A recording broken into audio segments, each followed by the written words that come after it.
Syederalun kembali lagi di SWA Talk Show KBS Samara bersama sahabat wanita dan anak. Hari ini kita berbicara soal disleksia bersama Dr. Munadia SPKFR, Ketua Asosiasi Disleksia Indonesia Cabang Aceh. Syederalun, ternyata banyak ya dampak yang akan muncul bila anak dengan disleksia ini tidak ditangani. Dan kadang-kadang kita merasa ini bukan masalah, dokter, ya. Betul. Nah, tadi sudah dokter jelaskan ada masalah eksekutif, masalah koordinasi, dan satu lagi katanya masalah hiperaktif ya. Jadi anak disleksia itu gimana, dokter? Jadi kan tadi ada masalah eksekutif ya, masalah koordinasi itu 50% ya bagi individu disleksia juga mengalami masalah koordinasi gerak. Kemudian juga ada masalah 50% lagi masalah hiperaktif atau yang kita sering kenal ADHD ya. Jadi ADHD itu kepanjangan attention deficit. Jadi atensinya defisit, kurang atensi. Kan memang udah kita jelaskan tadi di fungsi eksekutif. Lalu hiperaktif disorder. Jadi hiperaktifnya itu sudah nggak normal, udah mengganggu ya. Dia misalnya di dalam rumah bukan jalan dengan kaki, bisa lompat antara sofa ke sofa, meja ke meja tanpa rasa takut, nekat naik pohon dengan gampangnya ya. Jadi memang nggak bisa diam. Kalau belajar itu kursi bisa ketok-ketok dia goyang gak terus bisa ya. Duduk, ya. Nah, sulit sekali diam. Nah, nanti biasanya pada dewasa gerakan hiperaktif ini memang berkurang, yang berkembangnya adalah talk aktif. Jadi ngomong terus orangnya. Kalau misalnya di kelas tuh anak-anak SD, SMP itu tipe yang ngobek terus ya. Itu kadang-kadang kalau guru di depan tuh bisa lempar penghapus karena dia nggak berhenti bicara ya. Nah, anak-anak ini kalau kita biarkan ya, yang tadi nggak diam, pasti akan dikenal anak nggak patuh ya. Bermasalah pula dalam membaca, kan disleksia ya. Kalau diajak bicara nggak nengok, atensinya kan bermasalah juga ya. Kemudian diajak olahraga asik jatuh-jatuh aja karena ada masalah koordinasi gerak. Kacau balau ya. Jadi dia akan dikenal anak selain anak yang malas, anak yang nggak patuh, anak yang nggak bisa diajak bermain, nggak cocok. Jadi gampang sekali anak ini dibully. Dan sangat mudah anak-anak ini mengalami percaya diri menurun ya. Kurang percaya diri karena dibully tadi. Iya, padahal mereka berintelektual di atas rata-rata bisa ya.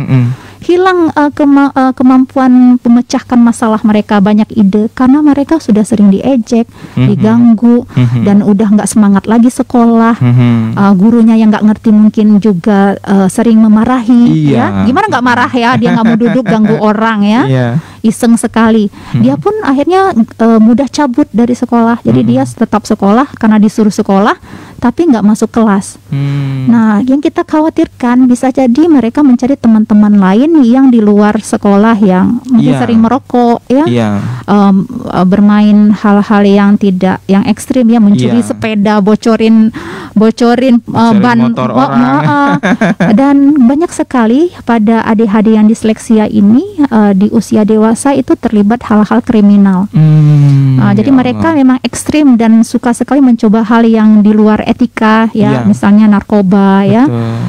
Jadi kalau misalnya kita melakukan penanganan pada anak-anak yang mendapatkan narkoba ya, ikut masuk ke dalam area itu, kita nggak cukup hanya memberikan nasihat ataupun itu mungkin saja dia ADHD, mungkin saja dia juga seorang disleksia yang harus kita tangani juga dari akarnya itu. Oke, dokter, kalau kita sudah tahu ini disleksia seperti itu, bagaimana nih kita menghadapi? Bagaimana kita mulai berbicara? Ini kalau dari awal sudah kita tahu misalnya, atau apa saja ini yang harus kita siapkan kalau kita sudah mendapati kayaknya anak saya ada gejala ini kesini. Iya, karena kita juga disleksia ya. Pertama tetap harus sadar dulu orang tua. Ya, orang tua harus menerima dulu. Tolong jangan denial, jangan memungkiri ya. Karena kalau memungkiri program apapun, sehebat apapun nggak akan jalan. Nah, jadi camkan dulu, ya ampun ini disleksia nih. Bisa jadi dia nggak bisa sekolah entar ya. Pertama, pola asuh yang harus diatur adalah di bawah 2 tahun, di bawah 3 tahun, perbanyak waktu dengan anak. Kalau kerja sangat sibuk, saran saya seorang ibu part time aja lah, Iya. ya nggak, jangan yang kerja tiap hari, kasihan anaknya nanti. Iya. Kita akan nyesalnya nanti di usia mereka 15 tahun ya, betul. buat apa nggak bisa udah sulit sekali itu. Iya. Nah, jadi di bawah 3 tahun fokus orang tua, termasuk tolong juga bapak memahami ibunya yang juga pontang-panting di rumah ya. Itu pola asuh dengan dialog yang sangat banyak, bermain bersama mereka, etika ya, etika kemandirian. Misalnya kalau makan itu duduk. Jadi kan sering nggak pernah diajarkan makan itu harus duduk di kursi yang sebenarnya. Jadi anak lari-lari terus disuapin. Dia akan punya mindset, oh makan itu bisa sambil lari-lari Iya. ya. Nah dia kan susah diam ya. Iya. Kita nggak pernah ngajarin dia juga diam, duduk. Karena sebenarnya duduk makan itu usia 6 bulan loh. Anak sudah duduk di kursi baby chairnya itu, makan sendiri mau tumpah-tumpah ya, kan proses belajar. Iya. Di usia 3 tahun, 2 tahun kita udah bisa bawa dia jalan-jalan, dia duduk makan. Jadi kita sering lihat budaya anak-anak dibawa ke restoran, duduknya di meja, terus disuapin, pada umurnya udah 3 tahun. Atau anaknya dikasih gadget, ibunya makan. Itu akan salah mengalami ya. dia akan, anaknya kasihan nanti di usia 6 tahun, 7 tahun tidak mandiri. Anaknya tidak berani pisah dari orang tua dan terus diservis dan semuanya ya. Jadi tolong kemandirian yang kedua. Setelah dampingin, ajarkan kemandirian ya. Ajarkan. Jadi maksudnya bukan anaknya nggak disayang, tapi diajarkan. Betul. Misalnya dia pakai baju lama sekali, dampingin, tungguin. Nah gini loh dek, tarik ininya loh. Jangan kita nggak tahan lama ya. Pakaikan Langsung kita pakaikan. Ya, dan misalnya toilet training, masih pakai pampers, misalnya di usia 4 tahun. Padahal 2 tahun udah harus selesai ya. Nah jadi kemandirian itulah yang harus diajarkan orang tua di bawah 3 tahun, di bawah 4 tahun. Di 5 tahun dia sudah siap masuk akademik. 4 tahun aja udah pre-akademik kan.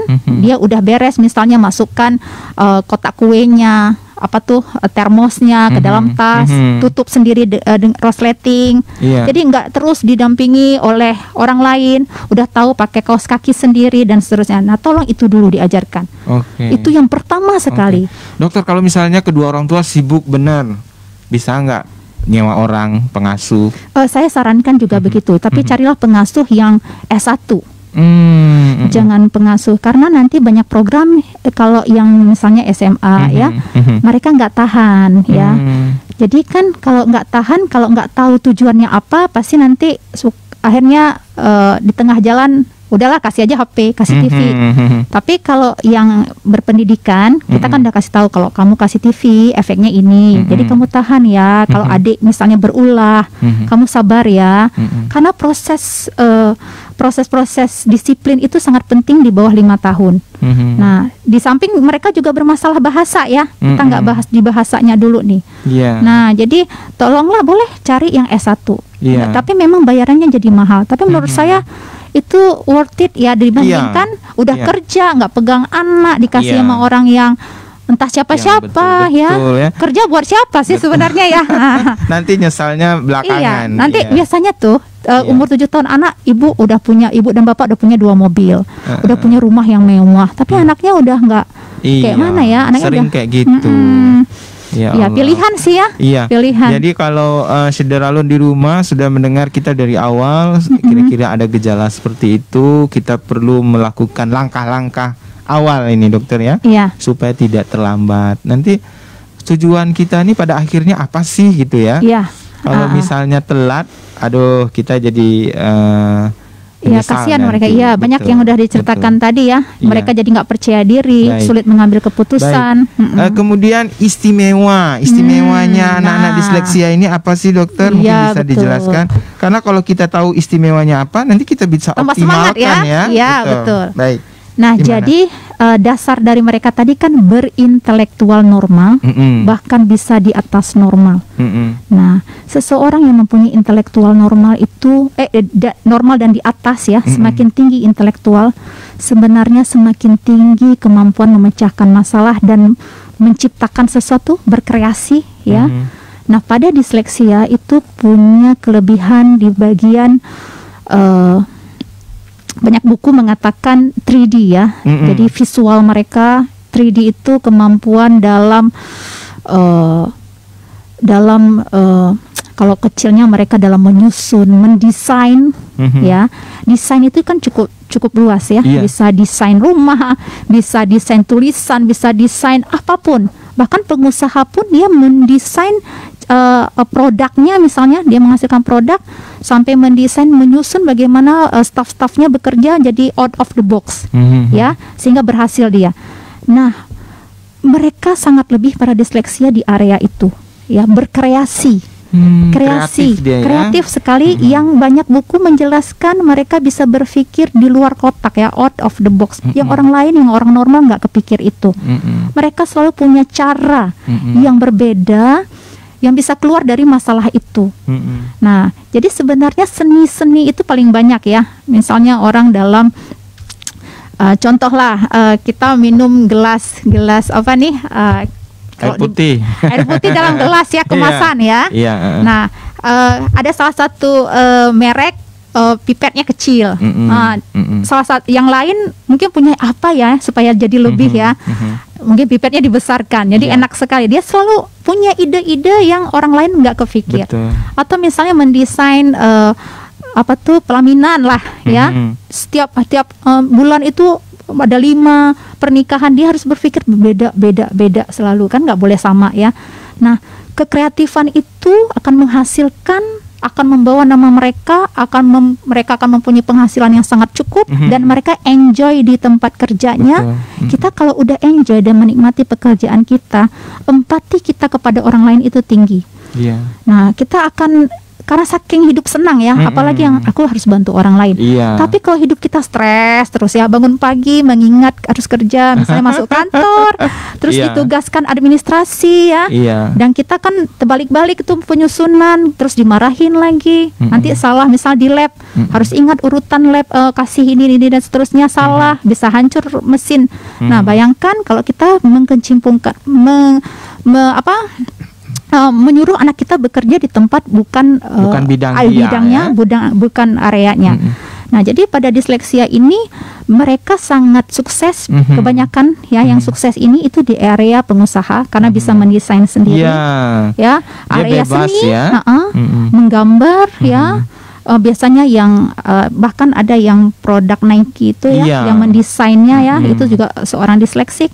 Atau IKEA, ya, IKEA dengan produk furnitur yang selalu berbeda, ya, itu juga namanya Infant Comfort, ya, itu juga seorang disleksia, ya. Coba nanti buka lagi Richard Branson, ya, sekarang sudah buat berwisata ke bulan, ya, di Australia. Coba buka, itu sekolah dulu nggak beres, selalu cabut, nggak bisa masuk, nggak bisa matematik, nggak bisa apa-apa, ya, tapi dia telah membangun suatu perusahaan yang juga kreasinya. Nah, itu semua mencapai titik itu nggak mudah di bawah 20 tahun. Karena di 20 tahun kan prosesnya semua akademik, sekolah SD, SMP, SMA. Mindset orang tua adalah ijazah.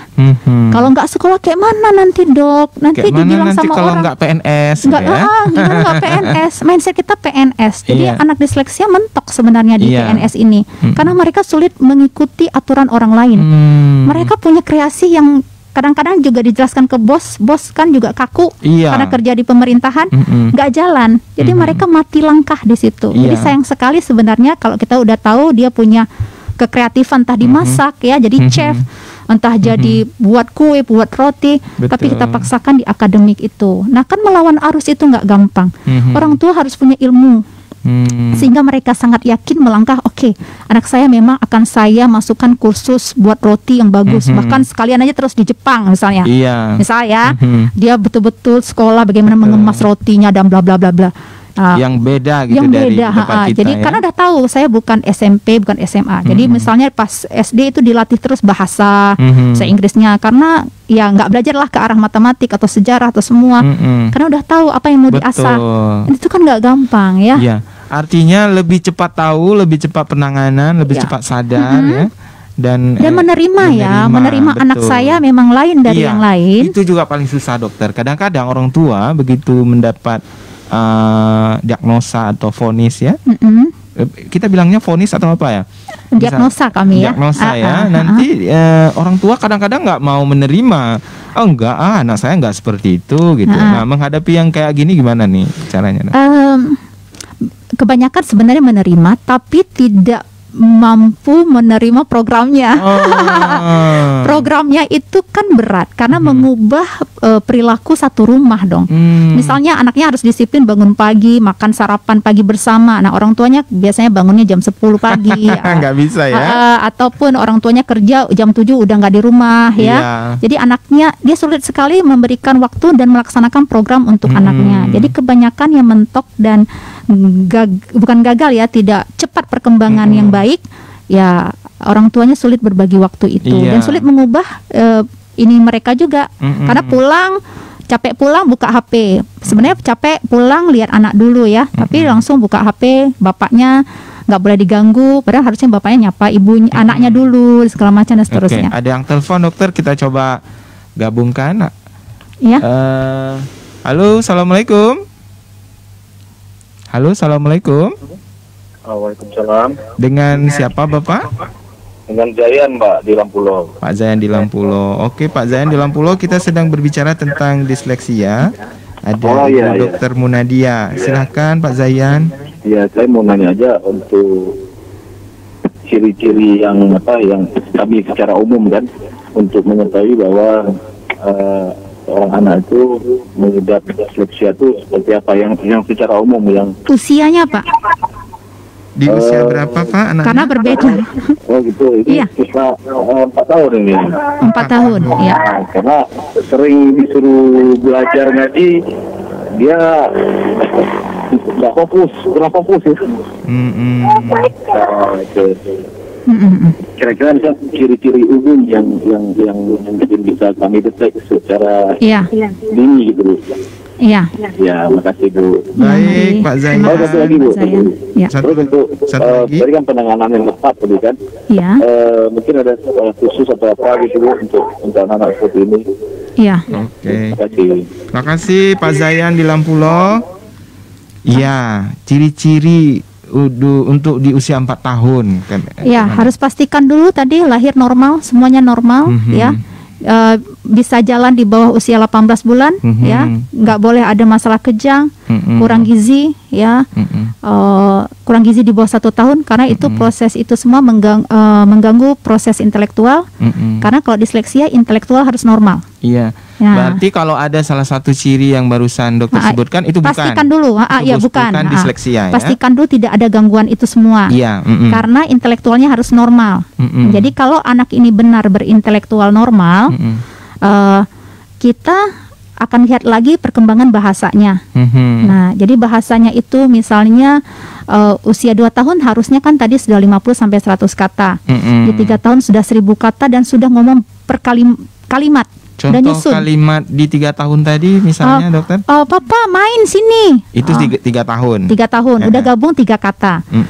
Nggak mau adek, adek mau es krim. 3 tahun, 3 tahun setengah sudah kalimat yang bergrammar ya, terstruktur. 4 tahun sudah bercerita panjang. Jadi misalnya pulang dari sekolah, ayah tadi ada teman jahat kali ya misalnya. Itu 4 tahun. 4 tahun. Nah, udah menggabungkan per kalimat. Jadi dia harus ingat. Kalau belum punya itu bisa jadi itu salah satu ciri ya. Salah satu ciri. Ada juga yang sudah berbicara tapi terbalik-balik. Misalnya dia ngomong, "Papa, ada kebrakan." Kita kan mikirnya tabrakan ya. Rupanya ada kebakaran. Jadi mereka kan bermasalah dalam fonem. Jadi bahasa mereka itu bermasalah atau terbaliknya bunyi dari suku kata tersebut. Misalnya kebakaran, ingatnya tadi kebrakan, yang diucapkan kebrakan. Atau dia mau bilang, Mama, aku tadi dapat pahala loh dari guru. Ternyata maksudnya adalah piala. Gitu, ya. Jadi salah bunyi dari suku kata jadi salah makna, sering diketahui sama orang ya. Kita menganggap itu lucu. Di umur 4 tahun lucu. Nah, jadi sebenarnya itu sudah warning ya. Aduh, apakah ini disleksia? Karena dia cukup cerdas, ngomongnya banyak tapi terbalik-balik. Nah, di saat dia ngaji itu kan juga mengingat bunyi ya. Nah, mereka juga nggak gampang, nggak mudah. Nggak semua anak disleksia mudah menghafal karena mereka urutan memori tadi ya. Jadi semua yang menyangkut dengan bunyi, bahasa lisan, bahasa tulisan itu tidak mudah bagi mereka. Bisa tapi tidak mudah. Jadi kita mengira dia malas. Kita kira dia, aduh nih anak kok kurang usaha. Padahal mereka untuk itu saja berjuang sekali. Sampai dikatakan ya, jika satu materi pelajaran mampu dikuasai oleh orang normal 2 jam, bagi disleksia 2/2, artinya 4 jam, baru dia kuasai memahami seperti orang normal itu. Jadi kalau orang normal 10 jam bisa menguasai apa ya, disleksia 10/2 100 jam baru bisa dia kuasai materi itu.